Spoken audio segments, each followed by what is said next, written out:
Well, hi Lavinia, thank you very much for making the time to be here. Hi, John. Thank you for having me. And we've just spent a few moments trying to reposition everything because, as typical in Bali, there's a lot of noise going on. Somebody's building a wall at the other end of this building here, somebody else is doing gardening. So, this is kind of fairly standard, hectic, slightly crazy Bali soundscape as usual. Hopefully, it's okay. So, I really want to talk to you for a couple of reasons, well, many reasons. How do you describe your role at Liveit? You basically run Liveit, don't you? And tell me about what that is, and we'll start there. And then we'll also talk about the fascinating Estonia e-Residency. So I'm the managing partner at Liveit. We are two partners, Michael Bodeker, who founded Liveit, and then me, who's running it now. And we are a support system for entrepreneurs and startup teams. So we basically enable them to grow scalable businesses that can impact the world in a smaller or bigger way.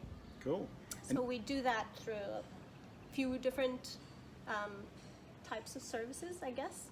I can go into them now if you want, or Tell us how that works. What does that involve? yeah. So we've got a few different brands, to say so, or different services going on. We've got a physical innovation hub in Bali, which provides shared offices and co-working space as well. As we know, Bali is quite a big hub for digital nomads and entrepreneurs. And we are a space specifically good for teams because we basically provide this like super productive space where you can get a lot of work done. And we do business support services where we help them specifically with a lot of team-related stuff. We're basically a perfect partner for people who want to build a product or a service and don't want to worry about what kind of contracts and setup should they have the team on, how to set up systems to enable scale and growing, who to recruit, how to put in place different tools and ways of communicating for the team and so on. And then we also have another brand called Project Getaway, which we were just talking about. It's basically we enable getaway experiences, workations, so curated workations, which means we put a lot of thought into creating this work plus vacation plus inspiration type of experience, both for entrepreneurs and teams. And we also do consultancy on how to do all of these things that we do because we want to teach people how to do it themselves. Yeah, and I was fascinated because when we were talking earlier, you were saying it's a business, but it's not just about the money.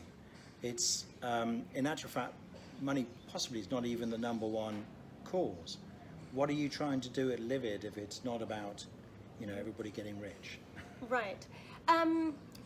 So first to clarify, I believe in money being an indicator for doing well, for having a good business. So I believe that even if you're a social enterprise, as these things are called, or an NGO and so on, you should probably look at business metrics, typical business metrics, because they point you to things you're doing right. They show you that you have, as we would call it in the startup world, the product to market fit, right? That's right. That you have a viable product that people are willing to pay for. So I believe money is important, and I believe everybody can be motivated by whatever it is that they are motivated by. For us at Liveit, it's not the number one objective. So there would be two things that are equally important in a way, impact or purpose and money. But I guess if we were hard pressed and we had to choose between, for example, paying our team really, really bad salaries so we could make more money, but then their lives would be miserable, we'd choose to make less money and pay them more, which is in fact what we actually do. Yeah, right. And so you're here now in Sanur in Bali. It's in the southeast of Bali, right? And you've got this lovely space for you actually laid out and designed and managed the entire building of the thing with this lovely rooftop. So I gave a talk there last week or whenever it was. And but you were born in Romania originally. So how did you wash up in Bali? Right. So there's actually a long story behind that. Bali would be, so I've lived on 4 different continents in 8 different countries for the last 10 to 15 years. Wow. So I have a passion for learning how things are done and making things happen in different parts of the world.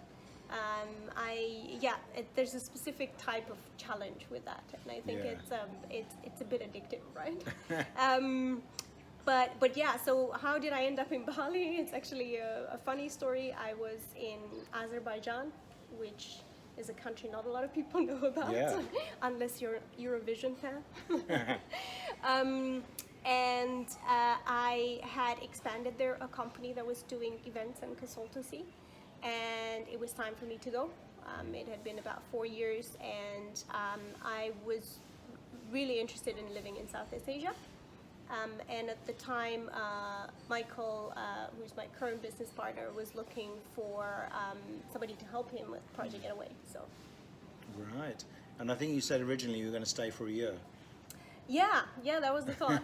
How long's it been now? 5. Right. You're not going back anytime soon, or well, but I don't know if there is a back, but. I mean, I go back very often. Yeah. I spend about 2 to 3 months a year in Europe. I've got family in the UK as well. That's where we normally meet, and back in Romania as well. So I love Europe. I will never be anything but a Euro enthusiast, I think. I love spending time there, but I also love my life here. So I don't see them as a contradiction. And some people don't know. I was fascinated to find out that Romania is quite a tech hub now. And how has that come about, and why is that? I think there are a few different factors there. One of them is that tech and engineering education has been quite a tradition in Romania, and it's traditionally quite theoretical, so people are motivated and incentivized to find their way to apply that knowledge and find their way around. So that creates a certain type of resourcefulness. Right. There have also been a lot of tax incentives to say so. So for a long time, if you were employing people in IT, you were not paying a tax for that salary. Oh wow. Which has, I think, incentivized many companies to set up shop in Romania. So you've got a quite big amount of talent that speaks a bunch of different languages usually, and was quite competitive price-wise at the time. And then you've got tax incentives, so you've got a pretty good situation. I think what's happening now, a lot of these companies were setting out like outsourcing or support or this sort of like development branches in Romania, and I think now there's a movement towards startups, like those people who are now experienced working at an international level and so on are starting to more and more go into the world of startups. And then we see that all over the world, where people start off by doing, very routine work, and, there are smart, well-trained people who can do that at a low price, and then they move up the value chain, and they start, when China first started out, it was just like the world's manufacturing base. Right. Now, of course, they have their own big brands and big startups, in fact, tech startups that are worth billions. And Absolutely. some of them seem like, if you look at WeChat, it seems like we've got nothing like that in the West yet. True. I know both you and I have a passion for the future of work and where it's going. And this has led you to investigate this e-Residency in Estonia, or in fact to sign up for it. Why is this? What do you see happening out there?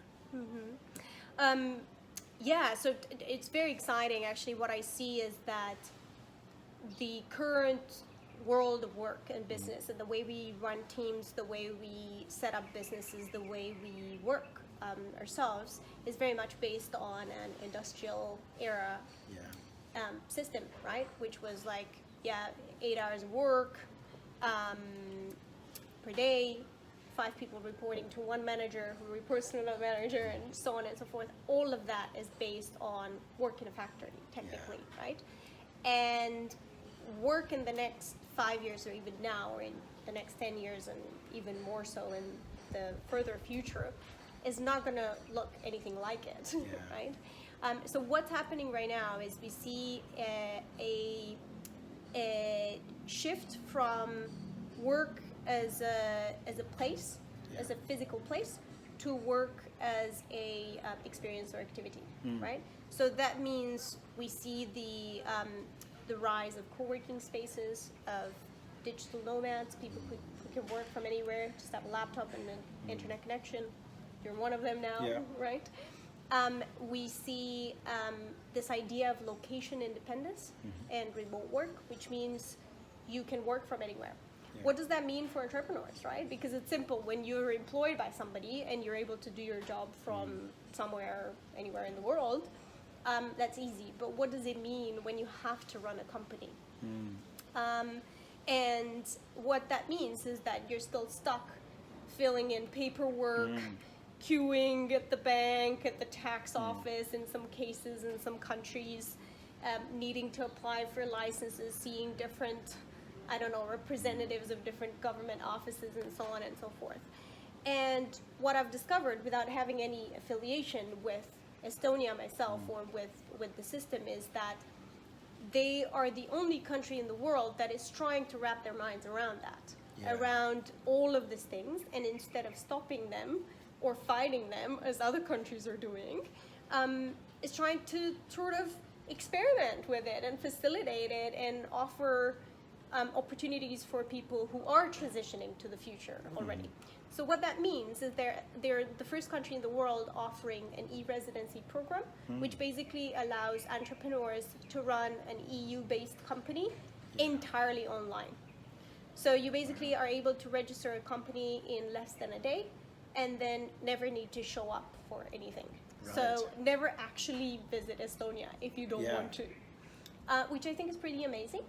The first step to that is to become an e-resident, so become part of this process, so that you're registered and you're recognized as one, and then you can open a company or do whatever it is that you need to do, pay taxes, operate, I don't know, different things. But just to be clear, since we're about to go through Brexit, probably, in the UK, a lot of people in Britain will be going, oh, wait a minute, does this mean I can remain an EU resident? But it's not, and sadly, it's not a travel document. Yeah. It's not a citizenship, and it's not a travel document. So what it is, it's access to a digital system. So once again, it's got nothing to do with physical presence. It's got everything to do with location independence. So it doesn't mean that you go to Estonia and open a company. It's actually the opposite. You stay wherever you are and go wherever you want to go, and still are able to run a company. So, so I've recently gone through the process of becoming an e-resident, which means that you get registered with them. You get like the police in Estonia does background checks on you and everything, and then you get your fingerprints taken, and then you get this digital ID card and token that you then can connect to your computer. And who from does there, your fingerprints then? you go to an Estonian embassy or consulate. Oh, right, okay. Yeah. So that's the only time you actually have to show up in person. Yeah. And then you ended up with this e-card thing. Yeah, so it's an ID, digital ID card that you then connect to a like token, to a sort of device, USB device. And then from there you access everything. Oh, so you plug that into your computer, and then you can, so if you want to set up a company that's basically, so that company is that taxed under European law in Estonia, or? So the company, generally the tax laws, I'm not an expert in tax, so everything I say needs to be taken with a pinch of salt, because it's just a result of my own research for myself. But generally what happens is that if the majority of the work and the leadership of a company is based in one country, it doesn't matter where the company is registered or operating from, you need to pay tax in that country. So now, if you are 3 founders, let's say, living in different places in the world, that becomes a bit murky, because nobody knows where you should pay tax. You should pay tax wherever you're a tax resident of. But at the same time, you would be subject to Estonian tax, which has a lot of opportunities for entrepreneurs. For example, their tax is zero for dividends that are not distributed. Oh, okay. So basically, if you made money and it stays in the company, you're not paying tax on that, which is great. But I do think that very different countries have very different perspectives on tax, and both, again, personal tax and corporate tax are two topics that should be studied differently, right? Like separately, and different countries have very different ways of viewing that, and everybody should be doing their own research in that regard. So what was your interest in getting an e-residency? Multiple interests. So first of all, I'm running a company in Indonesia, which is very heavy on paperwork and on requirements and processes and so on, specifically for foreigners. I think it's a great country to live in. It's a great country for finding certain types of talent, and it's got huge market opportunities. But at the same time, in terms of operating a company, it's still quite heavy and quite difficult. So there are certain parts of our business that I would love to move to an easier or initiate on an easier setup. I'm also quite interested in having employees in the EU. And collaborators and so on. And once again, if I do that from the Indonesian entity, I would pay a huge amount of tax that never gets to those people or to their countries. So once again, if I set up something in the EU, things would change. And then honestly, just this idea of location independence and being able to run things on the go and never queuing up to, submit what report and so on, is really quite attractive. And as we know, I'm a future work enthusiast, so I had to. Yeah, I know. No, I find it fascinating. It looks quite high tech, this thing, when you've got it plugged into your PC, from what I've seen. Yeah. Yeah, so that's cool. So what have you got coming up, and what's happening in Liveit, and what are you excited about for yourself at the moment? What we have coming up at Liveit, we're growing. We're trying to increase our impact in a way that serves both our clients and the society in Indonesia. We're trying to do some good things here as well. We're trying to be very conscious employers as well, and we've got a wonderful team that I think is proving that's working well for us. We've got a few things going on with Project Getaway right now. So we've got a getaway for entrepreneurs, an acceleration retreat, if you want to call it, for entrepreneurs coming up in March. Okay. So, and how does that? No, I know what this is, but how would you describe it to somebody else? It's I would say it's a combination between a mastermind, a retreat, a working vacation, and a conference all in one. Yeah. For founders. So basically what we do is we've got 3 weeks where we curate an experience. We put together a group of people from several applications from around the world that we receive. We usually get applications from 20 plus countries for one take. So we basically pick the people that we feel are the best suited to help each other and help their businesses and their lives go to the next level.